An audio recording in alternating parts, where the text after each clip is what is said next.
Hey guys, I haven't done a video in a while, and I thought, oh, I'm reading this thing on Jeff the Killer, and I just find it, truthfully, I find himself freaking terrifying.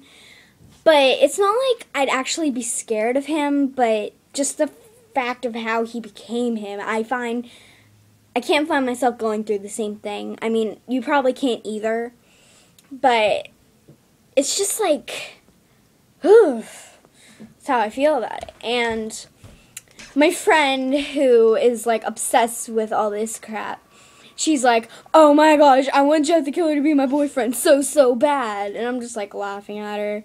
But yeah, whatever. She's nuts, but you know, I love her as a friend. You know, she's all cool with me and all that jazz and stuff. Well, anyways, I got the thing. That's actually the back of it. It's the front. I'm just gonna like read it and give you my opinion, I guess. This is from a local newspaper. Ominous unknown killer is still at large.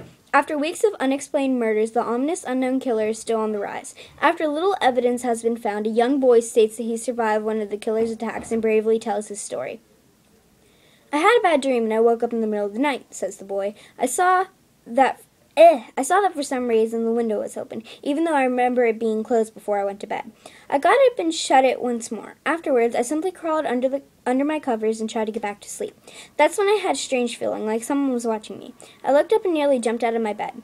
There, in the little ray of light illuminating from between my curtains, were a pair of two eyes. These weren't regular eyes. They were dark, ominous eyes. They were bordered in black, and just plain out terrified me. That's when I saw his mouth, long hair and a smile that made every hair on my body stand up. The figure stood watching me. Finally, after what seemed like forever, it said a simple phrase, but said it in a way only a madman could speak. He said, "Go to sleep," and I let out a scream. That's what sent him at me. He put up a knife aiming at my heart. He jumped on top of my bed. I fought him back. I kicked, I punched, I rolled, and trying to knock him off me. That's when my dad busted in. The man threw in the knife and it went into my dad's shoulder.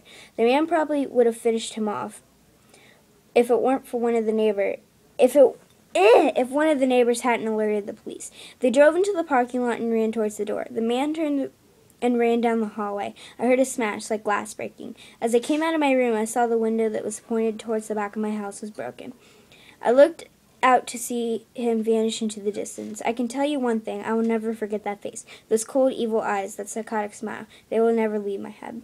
Police are still on the lookout for this man. If you see anyone that fits this description in this story, please contact your local police department.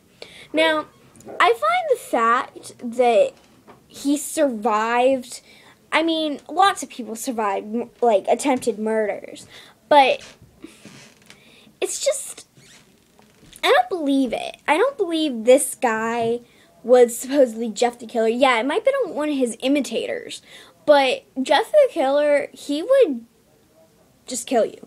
He would say, go to sleep, and kill you. I mean, come on. And if his dad really did walk in, he would kill him. And in the time frame it takes for the police to get to the house, he could have murdered both of them, and plus his mother, if she was there, and any other siblings, because it only takes a few minutes to kill people. Not that I would know, but, you know, just through reading things and anatomy. I can't talk today, okay? The research at the human body in biology class and that kind of stuff. And,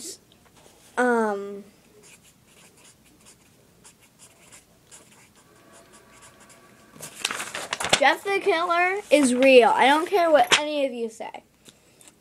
He's real. He was in a fight and he got vodka bottles smashed onto his face, and he had bleach on his face from attacking one of the other kids that was attacking him with knives and guns, and the one kid lit a match or lighter and threw it on him, and it bleached his skin and it burnt his hair, and he cut his eyelids and his mouth, and that's what made him infamous, Jeff the Killer. Now, this wasn't exactly proven, but I still believe it because if you kind of connect all the murders together, it kind of just comes together. And, yeah. That's what I think about that story and what I think about Jeff the Killer himself.